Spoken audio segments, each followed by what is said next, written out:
Hey guys, it's Book of Katherine. So sorry that I'm upside down, but I'm just resting before I go to my doctor's appointment. I'm doing another doctor's appointment. I know it's a lot of doctor's appointments in a row. Um, but I wanted to talk about a chronic pain technique that I use, a way of dealing with chronic pain. And I've mentioned it a lot of times before, but I don't talk about techniques like I probably should on here.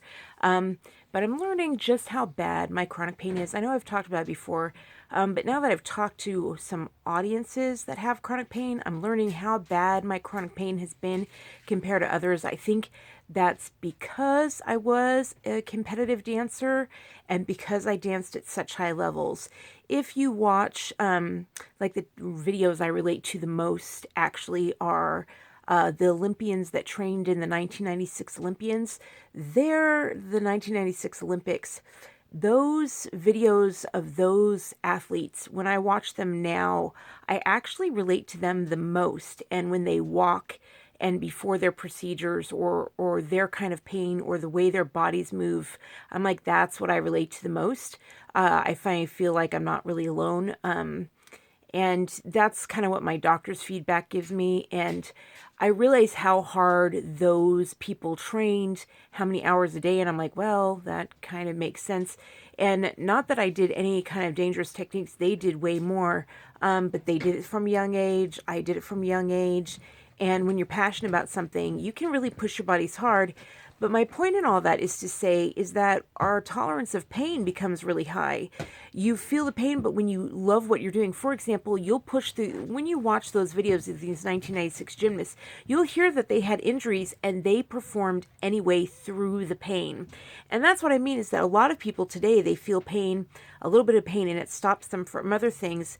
But athletes and some dancers and things like that, they can take a lot of pain and keep performing through it. And so they just kind of learn to kind of keep dealing with pain, dance through it. Dancing and performing can produce endorphins. And so, and you get, it's a natural painkiller. And so you just kind of, you deal with the pain because, you want to keep moving and movement helps kill the pain. And so, you end up having a kind of skewed version of pain in your head. So anyway, what my point is in all this was saying is that a technique of dealing with pain is that I use all the time is what's called distraction, and a method of distraction that's probably the technique I use most often. And when I get with therapists, it's kind of funny. I did an intake recently at a clinic, and they said, okay, what alternatives have you used to treat, your symptoms? And it gave this list, and we tried almost every single one that it didn't have any more checks. Like it stopped checking, like it stopped allowing extra options, and we're like, it won't let us check anymore. We were like, check, check, check, check, check, check. But we've also had like almost 10 years of no answers. So that gives you a long time to keep trying. And a lot of doctors saying, haven't you tried this? Haven't you tried? And we were so desperate, because nearly took me. But when I've gotten to finally this last round, we've gotten a lot of really good doctors, and they try to give me this technique of distraction, which has only been recently. And they're like, wow, you're really good at this. And in a way, it's dissociating. And it's really learning how to dissociate. And I said to you that this is what Jim Carrey had to learn to do in order to wear the costume that he wore in that huge movie, the big green costume, Dr. Seuss's The Grinch. And he had to learn to watch it. If you watch behind the scenes, he had to learn to do it. And basically what I do is like, if you stop this phone right, if I stop talking to you right now, if I put down the phone and if I had to just sit here alone, I would have to start fighting back the need to scream from the pain. They're in my head right now. I want to scream at the top of my lungs. That's the type of pain. It's screaming right up through here, through the very base of my tailbone, all the way up through my middle, and it's just screaming. It's screaming in pain, and it's probably that pulling or whatever, and it's just screaming up through my right hip. It's just screaming up through my right hip, which is so sad because, well, we haven't done work on my right hip, but we've done so much work on my lower spine. but we understand what's going on with it now. And also I've gained so much muscle down there, so there's so much more to contract. Oh, yay. When I have an electrical storm, so much more muscle to contract. And so it's just screaming at this huge high level. And it feels like I said before, it's like Luke in chapter 4, or no, in the Jedi, what is it? Episode 4, 5, 6. I think it's episode 6, 3, 4, 5, 6. I think it's episode 7 of Star Wars, Return of the Jedi. And it's where Luke is being electrocuted by and you guys probably have this in video games all the time, but Luke did a good job of actually acting through it, or him, or whatever. Just this electrocution thing. That's what it feels like. So right now I'm actually being electrocuted, but I'm ignoring it because I'm focused on you. Like if I really thought about it, like when my therapist asked me I'm thinking about it a little bit right now, and I'm trying not to cry because it's so bad, because I'm thinking about it. And so I'm aware of it, and I'm like, oh God, like it's just really bad, and you just want to like lose it, and it can make you want to do bad things. Do you know what I mean? But I don't even, and this isn't even when it's bad. This is even when it's bad. Like I'm able to go to my doctor's appointment. So we're not even in a bad pain day today. So how am I able to go to my doctor's appointment? Because I have things on my phone. Like I get onto a video, I get onto something, and I distract myself. I find the biggest zooming train that I go, huh? Zooming train?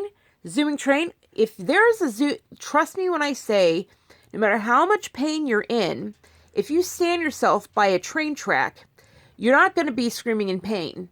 It's just not going to happen. Your brain's going to be like, huh? Zooming train? Whoa. Whoa, look at that. Look at that. Look at that. And that's what I do.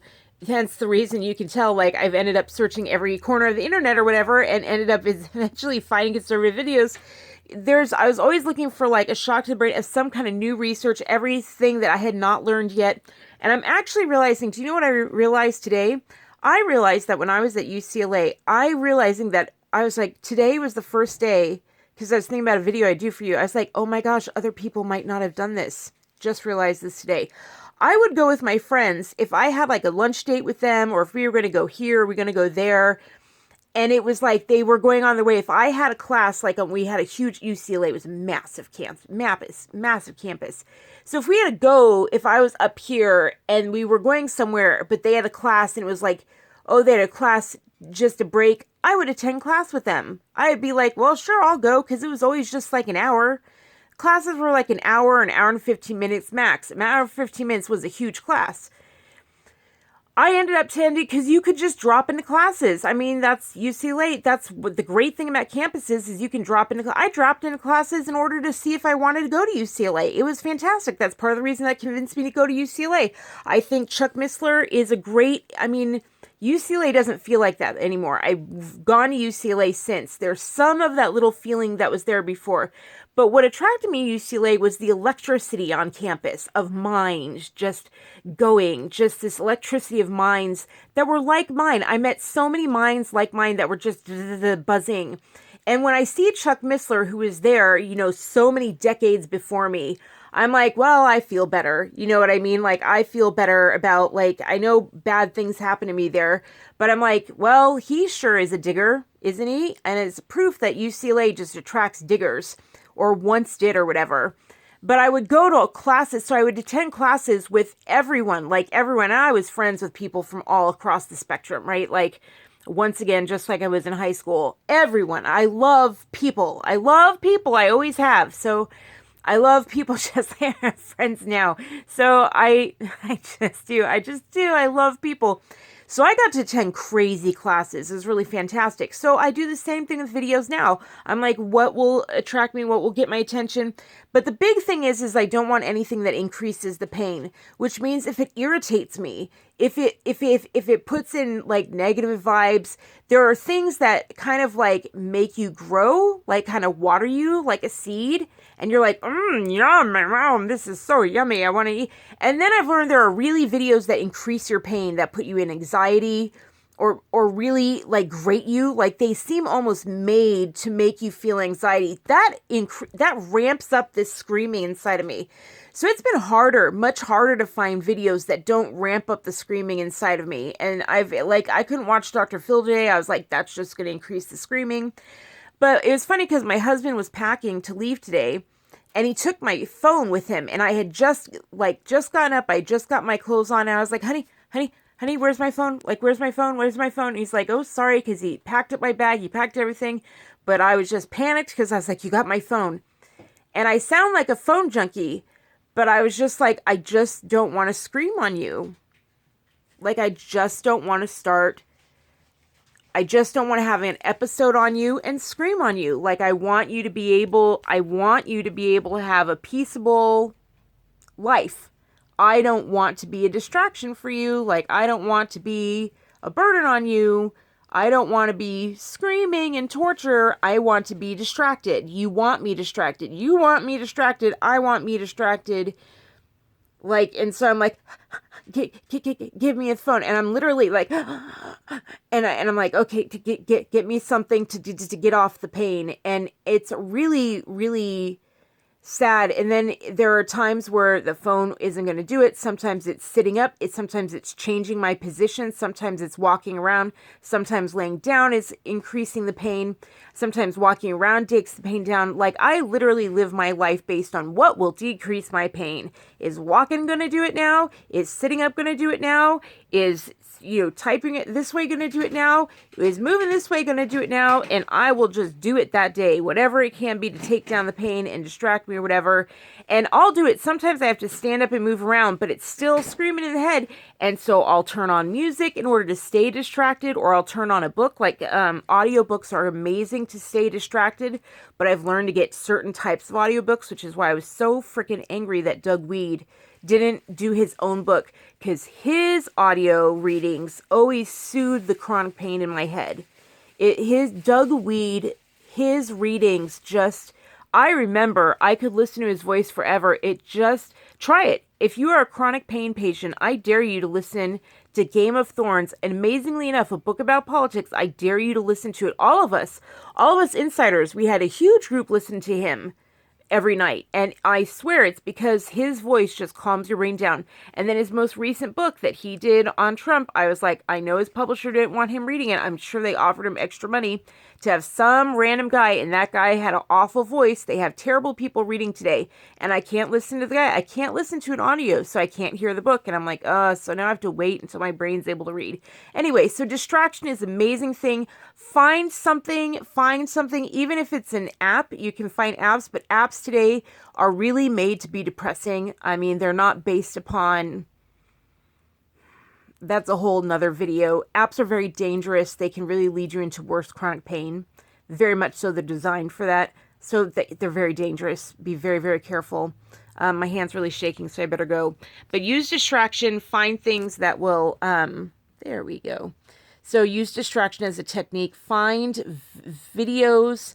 Find activities on your phone. Find activities like playing with my cats. Find activities that will make you dissociate from your body and take you out into another world. Whether it's stories that you like, my husband did this amazing thing. I used to love Law and Order: Criminal Intent until I found out all the stuff. I'll tell you about that also another time. Maybe I talked about it in an early video. But he bought me like all the seasons of Criminal Intent that weren't available online, and that's the alarm. Love you guys. Bye. Got to go to doctor's appointment. Yay. Oh, see, it took me off of there. Okay. Love you guys so much. Donate down below. $1 a month. Please donate, because you can't believe how many people don't donate. And that's so not cool. Fair trade, man. All right. Love you guys. Bye.